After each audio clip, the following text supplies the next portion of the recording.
ചിറ്റിലഞ്ചേരി അരക്കുന്നി ശിവ വിഷ്ണു ക്ഷേത്രത്തിലെ പ്രതിഷ്ഠാദിന മഹോത്സവം ആചാരാനുഷ്ഠാനങ്ങളോടെ ആഘോഷിച്ചു. ആഘോഷത്തിന്റെ ഭാഗമായി നിരവധി ചടങ്ങുകൾ നടന്നു. 2 ദിവസങ്ങളിലായാണ് ആഘോഷ പരിപാടികൾ.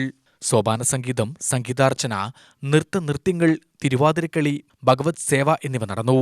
2ാം ദിനത്തിൽ പ്രതിഷ്ഠാദിന ചടങ്ങുകൾ ഭക്തിസാന്ദ്രമായി. മഹാഗണപതി ഹോമത്തോടെ ചടങ്ങുകൾക്ക് തുടക്കം കുറിച്ചു. ഉഷപൂജ, കലശപൂജകൾ, ശ്രീഭൂതബലി, ഉച്ചപൂജ, പ്രസാദൂട്ട് എന്നിവയും നടത്തി. നാരായണീയ പാരായണം, പഞ്ചാരിമേളം എന്നിവയുമുണ്ടായി.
സർവാലങ്കാര പൂജയിലും നിരവധി ഭക്തർ പങ്കെടുത്തു.